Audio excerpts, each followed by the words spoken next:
Allez-y. Merci, Monsieur le Président, pour la parole. Monsieur le Président du jury, chers membres du jury, auguste Assemblée, aujourd'hui nous avons le réel plaisir de nous tenir devant vous pour vous présenter les condensés de notre travail qui a porté sur une étude des profils des paramètres biochimiques et hématologiques des patients drépanocytaires en phase stationnaire, cas du centre de référence de la drépanocytose de Lubumbashi. Notre exposé suivra les plans classiques et voici. Nous allons parler du contexte général, nous allons vous donner les objectifs, présenter les matériels et la méthodologie que nous avons optée. Nous allons donner les résultats et leur discussion. Enfin, nous allons donner une conclusion et les perspectives. En guise d'introduction, la drépanocytose est une hémoglobinopathie reconnue à travers le monde qui est due tout simplement à une mutation des acides aminés où nous avons à ce niveau une anomalie par le remplacement de la valine par au niveau de l'acide glutamique et ce dernier est responsable de la synthèse d'une hémoglobine anormale qu'on appelle l'hémoglobine S. En outre, la drépanocytose, c'est un problème majeur de la santé publique aujourd'hui à travers le monde entier parce que nous voyons à ce jour, il n'existe aucun traitement curatif, que ce soit ici en République démocratique du Congo ou à travers le monde entier. Eh bien, selon les données statistiques de l'OMS, en 2021, il montre que 120 millions de personnes sont porteurs du trait drépanocytaire et on constate aussi une forte prévalence ici en Afrique. Selon ces données statistiques, on montre que 300 000 à 500 000 naissances par an sont des enfants qui sont porteurs de la drépanocytose. Ainsi donc, la prévalence de la drépanocytose en République démocratique du Congo est évaluée à peu près à 2%. Ainsi, comme on peut le constater, notre pays, la République démocratique du Congo, il est classé 3e au monde après l'Inde et le Nigeria en termes de la prévalence. Et ces mêmes statistiques montrent que 50 000 nouveaux-nés naissent chaque année avec les traits drépanocytaires homozygotes. Ainsi, c'est un problème de la santé publique et le problème majeur ici qu'on peut se poser des questions, c'est par rapport aux crises vaso-occlusives qui est évité toutefois ici que les drépanocytaires développent, mais nous nous sommes posé cette question pendant notre recherche pour savoir quels sont les moyens de prévention et quels sont les traitements qui sont disponibles jusqu'à ce jour. Eh bien, Monsieur le Président du jury, chers membres du jury, l'objectif que nous nous sommes fixés dans ce travail, il visait à contribuer à l'amélioration de la prévention des crises drépanocytaires et la prise en charge médicale des patients. Et d'une manière spécifique, nous avons déterminé le profil bien hématologique que biochimique des patients drépanocytaires en phase stationnaire. Comme milieu d'études, nous avons choisi la ville de Lubumbashi, que nous avons réalisé notre étude, et plus précisément au sein du centre de référence de la drépanocytose de Lubumbashi, qui est situé dans l'enceinte de l'hôpital général de référence Diazone Sendoué. Et la motivation de ce choix de ces milieux, c'est tout simplement la diversité socio-démographique et aussi l'accessibilité pour les chercheurs. Comme matériel, nous avons utilisé le petit matériel pour réaliser les prélèvements veineux. Et comme matériel biologique, ici, nous avons utilisé les sérums et les plasmas. Enfin, pour nos analyses, nous avons utilisé l'automate Cial Expert 130 pour effectuer les analyses biochimiques. Et pour les analyses hématologiques, nous avons tout simplement utilisé l'automate Cial Hémato. Monsieur le Président du jury, chers membres du jury, en ce qui concerne la méthodologie, nous nous sommes fixés comme démarche. La méthodologie que nous avons prise ici ne concerne autre que la méthodologie, les méthodes plutôt hématologiques sur les automates et la méthode biochimique en spectrophotométrie courante. Ainsi, nous avons effectué les démarches que voici. Sur un nombre total de 50 échantillons, nous avons réalisé une analyse biochimique et hématologique, dont ici les analyses hématologiques ont consisté tout simplement au dosage de l'hémoglobine, des globules blancs, des globules rouges, des plaquettes et la vitesse de sédimentation, y compris aussi la formule lécocytaire que nous avons rejoint pour ces analyses.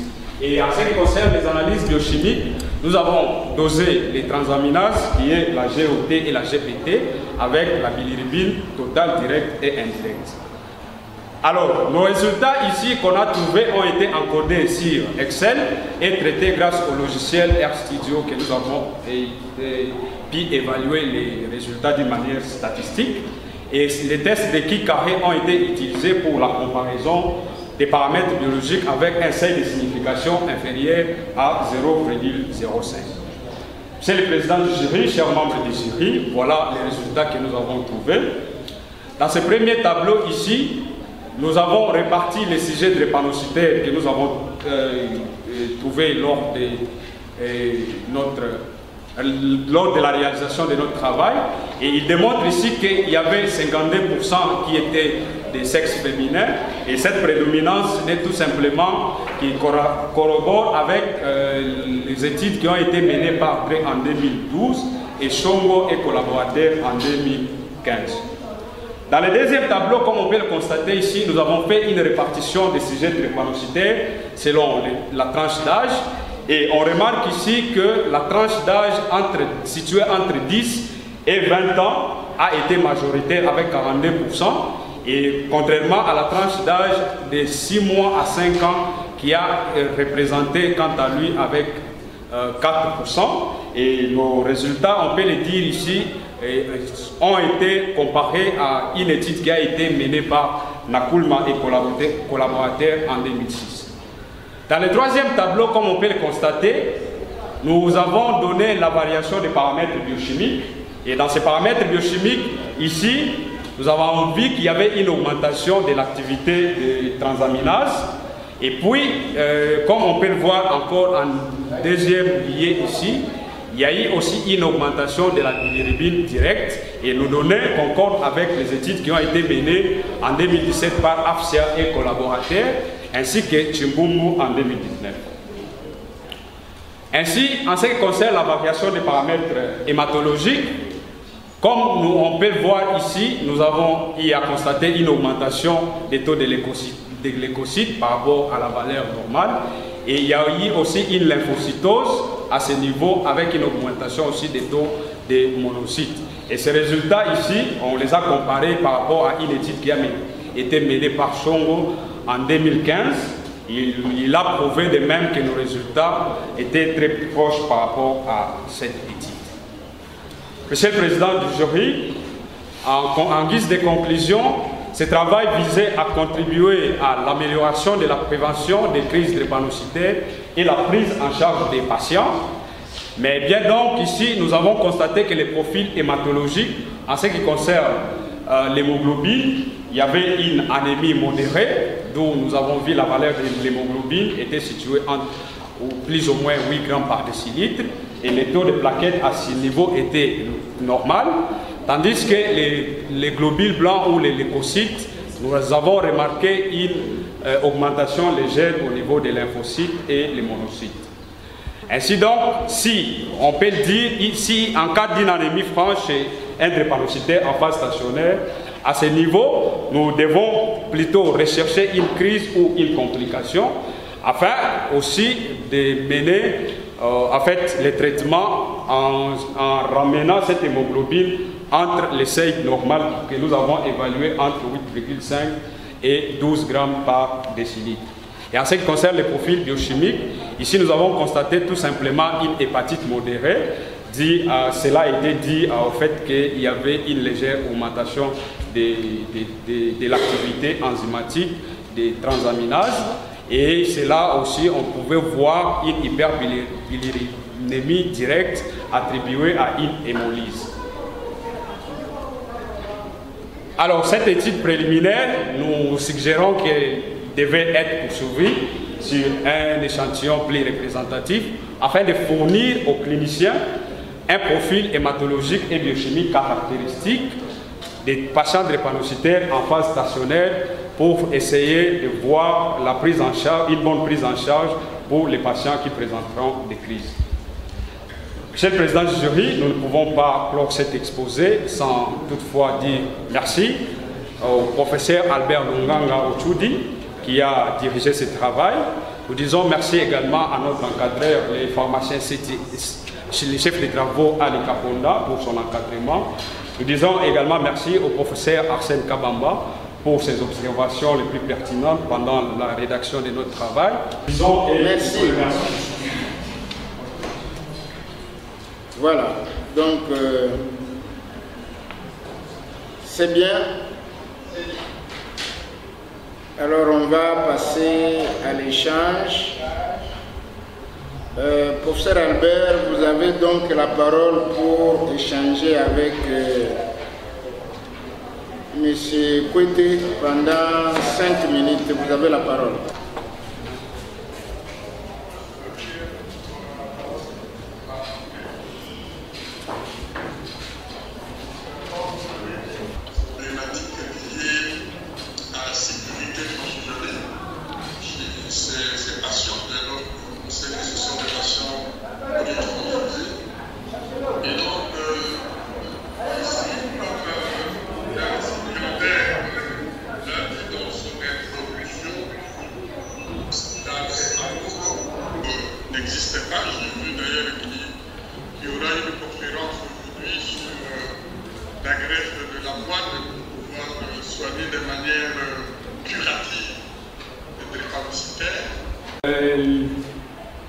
Si je comprends bien, vous voulez savoir en ce qui concerne l'augmentation des taux de transaminase chez les patients drépanocytaires en phase stationnaire.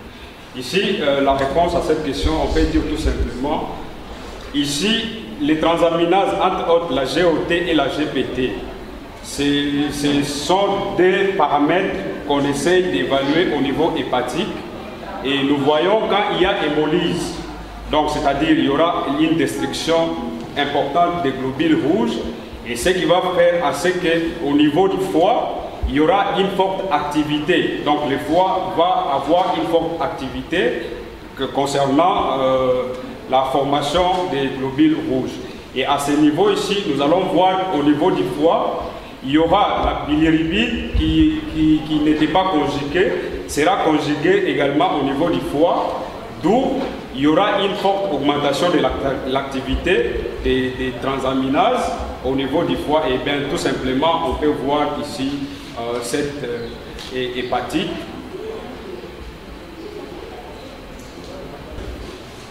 Si maintenant j'entends, mais je n'entends plus Des transaminases, vous avez évoqué les cas d'une légère hépatite. Alors ici, ce que je peux dire, il s'agit tout simplement de l'activité qu'on voit au niveau du foie, parce que les transaminases, quand nous voyons leur activité au niveau du foie, ici le foie a une forte activité par le fait qu'il y a hémolyse, et comme le foie ici participe à l'hématopoïèse, nous allons voir la destruction des globules rouges ici sera très important, d'où nous allons voir la bilirubine directe qui va augmenter également, et cela conduit à une hépatite. Merci beaucoup, monsieur le VDR. Je n'ai que 5 minutes. Merci beaucoup. Je vous renvoie la parole pour que vous puissiez faire intervenir les deux autres lecteurs que je salue, le prof Moudimbi ainsi que le docteur Serge Moui. Merci. Bien. Merci, professeur. Vous avez épuisé exactement les 5 minutes. Alors je vais passer la parole au premier lecteur de ce travail, professeur Moudimbi, pour 5 minutes d'échange avec les récipiendaires. Monsieur Kouete, monsieur le professeur, vous avez la parole. Le respect que nous vous devons, nous vous remercions pour entendre le récipiendaire. Je crois que les questions peuvent toujours venir. C'est une occasion qui nous est donnée aussi de dire quelque chose. Moi, je ne prends que la question que le professeur Longanga a posée. Rien d'autre parce que je n'ai que 5 minutes. Vous savez, le foie ne peut jamais réagir vis-à-vis d'une excitation physiologique qu'elle soit ou comportementale quelconque qu'elle soit, sans qu'il y ait le fait de l'organe maître qui doit exécuter l'élimination du sang. Je ne conteste pas ce qu'il a dit, mais je ne fais que confirmer, mais d'une autre manière. Je confirme de laquelle manière, c'est-à-dire, pour que le foie réagisse, il faudrait que la rate, qui est l'organe qui exécute l'élimination par hémolyse du sang, réagisse. Si la rate a réagi, et que cette fois-là, qu'il y a eu une excitation nerveuse, c'est alors que, en ce moment-là, l'excitation nerveuse pousse maintenant au foie de réagir. C'était tout ce que je disais, sinon l'exposé que j'ai trouvé vers la fin était bon, mais cette rectification-là est nécessaire dans ton travail. Parce que si tu dis que c'est le foie qui réagit, le foie ne peut pas réagir par lui-même, ça serait anormal. C'est la rate qui en souffre, qui doit subir l'hémolyse, qui, dans l'excrétion, commande, c'est-à-dire par cette souffrance, excite le système nerveux central pour que ce dernier demande au foie d'agir. C'est ce que tu allais dire. Merci, monsieur le professeur. Sinon, merci beaucoup. Bien, je vais passer la parole au deuxième lecteur, pour Saint-Bouy, pour 5 minutes. Le travail qu'il a abattu, c'est un grand travail, mais il y a quand même des améliorations à faire en ce qui concerne la mise en forme. Donc, quand vous mettez les titres du chapitre, vous mettez toujours un espace entre les paragraphes. Ça permet d'aérer le travail. Le travail est vraiment trop touffu. Il n'y a pas un grand espace entre... Donc, vous n'avez pas respecté les marges, au fait. Hein. Donc, prochainement, veuillez tenir compte de cela. Et puis, vous devez aussi améliorer la qualité de vos tableaux. Si je prends la page 39, par exemple, vous voyez, c'est le tableau, il est difficile à lire, surtout quand on a un problème d'yeux comme moi. Donc, vous pouvez vraiment aérer, regardez l'espace qui est resté. Donc, vous pouvez augmenter l'espace entre les lignes. Ça permettrait de rendre les chiffres plus faciles à lire, alors que vous avez de l'espace. Donc, il y a aussi quelques questions de forme et de fond. Par exemple, la page 37, vous mettez tableau 9, variation des paramètres biochimiques selon le genre. Ici, je vois comme valeur de référence des chiffres 40, 40, 1.9, 1,9, 0,30. Maintenant, les paramètres ou les valeurs de référence, normalement, sont comprises dans des fourchettes. Et si vous avez seulement un seul chiffre, et quand je regarde le reste des valeurs de référence, c'est justement entre des fourchettes, n'est-ce pas? Mais pourquoi vous n'avez pas mis ici des fourchettes, vous avez mis seulement une valeur de référence? Même vos valeurs, vous les mettez avec des écarts types. Alors il ne fallait pas mettre les écarts types aussi. Mais moi je sais que les valeurs de référence, c'est toujours entre une fourchette. Ça concerne les paramètres biochimiques. Hein. Alors, revenons maintenant à quelques questions de fond. Et j'aimerais savoir, en cas de drépanocytose, n'est-ce pas? Quelle est la bilirubine qui est la plus comment je peux dire, concernée? C'est la bilirubine directe. Pourquoi la bilirubine directe? Bon, la bilirubine plutôt directe parce que tout simplement, quand on réalise après l'hémolyse, nous voyons que cette bilirubine qui était au départ non conjuguée devait être conjuguée au niveau du foie. Et quand on parle de la bilirubine directe, on l'appelle communément la bilirubine conjuguée. il y a un souci. Le problème avec les drépanocytaires, c'est qu'il y a une forte destruction des globules rouges, n'est-ce pas? Et quand il y a destruction des globules rouges, on observe quoi? Parlant de la bilirubine, on observe la présence de la bilirubine. Maintenant, il faut faire la différence quand vous faites un examen pour l'hépatite et un examen pour les drépanocytaires, n'est-ce pas? Quel est l'intérêt, par exemple, de chercher à connaître toutes les trois bilirubines lorsque nous avons un problème lié d'abord à la quantité de bilirubines produites avant même que le foie commence à travailler? Bon, ici, la question a la réponse tout simplement. On ne pouvait pas doser uniquement la bilirubine directe parce que c'est là, quand nous voyons dans la constitution de la bilirubine, nous avons total, direct et indirect. Et bien pour avoir la bilirubine indirecte, c'est tout simplement quand on prend la bilirubine totale, on soustrait avec la bilirubine directe, là nous avons la bilirubine indirecte. Mais dans ce qui concerne les analyses, on ne peut pas seulement se baser tout simplement sur la bilirubine directe parce qu'on ne sait pas par rapport à l'activité que au niveau du foie que cela va présenter, on va seulement faire référence en ce Non, en fait, je vais t'expliquer un peu. Tu vois, le problème, c'est que nous voulons, nous, évaluer, n'est-ce pas, la fonction de la rate. Ça va? Comment la rate fonctionne, n'est-ce pas? Et lorsqu'il y a un problème de drépanocytose, généralement, c'est la rate qui est la plus sollicitée parce que tous les globules rouges qui sont tués vont être stockés au niveau de la rate parce que c'est l'organe émonctoire, n'est-ce pas? Maintenant, pourquoi doser toutes ces bilirubines-là au moment où déjà nous pouvons, sans même faire le test d'évaluation de la fonction hépatique, déjà conclure à une conséquence liée à la destruction des globules rouges? Je ne sais pas si tu me retrouves ou bien on est vraiment dans deux mondes différents. Non, cher maître, je crois que vous avez raison par rapport à cette observation. Tout simplement, bon, si on n'a pas tenu compte de réaliser uniquement l'analyse des bilirubines directes, c'est par rapport au protocole que nous sommes fixés. Et en ce qui concerne les paramètres biochimiques, nous devons... Bon, je peux te poser une dernière question, juste du point de vue pharmacologique. Hein. Pourquoi ne donne-t-on pas un produit succédané de fer à un drépanocytaire? Et qu'est-ce qu'on donnerait à la place?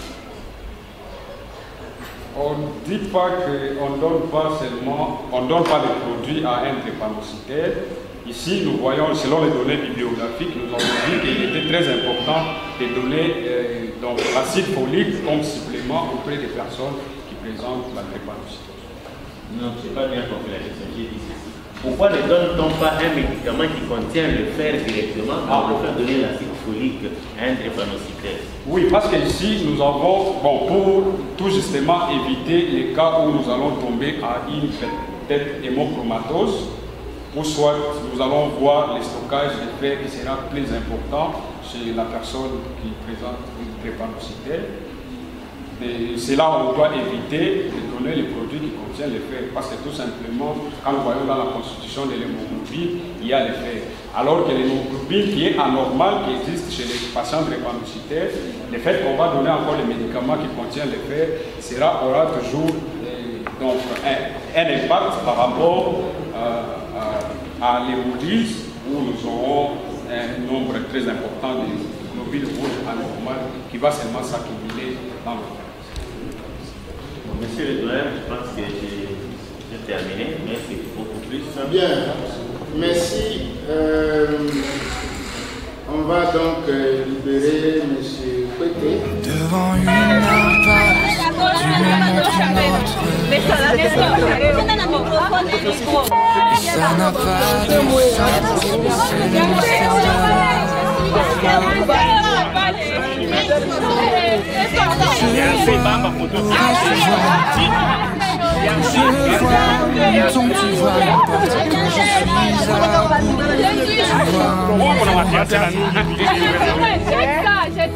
je ne sais pas ce que tu fais.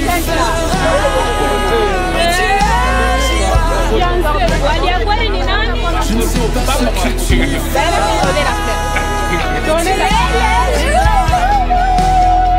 Tu es fidèle à tes promesses de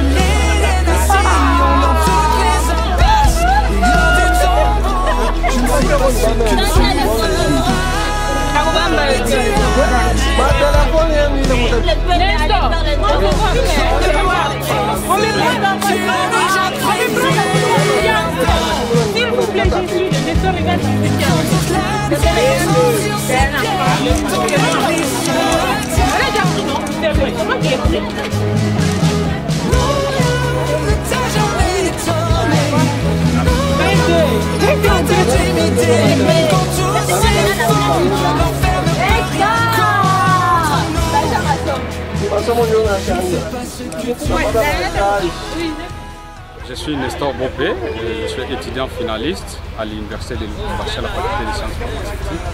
Aujourd'hui, nous avons eu un grand plaisir de présenter notre travail de fin d'études qui a porté sur une étude des profils biochimiques et hématologiques des patients drépanocytaires en phase stationnaire, cas du centre de référence de la drépanocytose de Lubumbashi. Eh bien, si nous avons fait un constat pour les patients qui présentent à des crises, qu'on a appelé communément les patients qui sont en phase stationnaire. Et tout simplement, l'appel que nous voulons faire à la population par rapport à cette pathologie, c'est tout simplement avoir une prévention bien avant de se marier, qu'on puisse faire les tests qu'on appelle également avant le mariage les tests de prédiction, en fait pour éviter tout simplement donc pour éviter en fait tout simplement d'arriver à donner des enfants qui seront des drépanocytaires. Parce qu'aujourd'hui, si on peut le constater, que ce soit dans le monde entier, il n'existe pas un traitement contre la drépanocytose. L'unique traitement qui existe à ce jour, c'est l'allogreffe de la moelle osseuse qui, notamment ici en Afrique, d'une manière générale, la population n'a pas assez de moyens parce qu'en Europe, ça coûte plus ou moins 120 000 € pour réaliser cela. Donc, pour prendre soin de cela, la prévention serait seulement avoir des mariages entre des personnes qui ont déjà fait en fait, les tests, l'examen, les diagnostics, bien avant qu'on appelle tout simplement l'électrophorèse, afin de connaître pour les nouveaux mariés ou soit des conjoints qui vont faire leur union conjugale qui puissent se sécuriser. Et en outre, nous faisons cet appel à la population de se dépister de cette pathologie avant qu'il puisse arriver des cas très graves.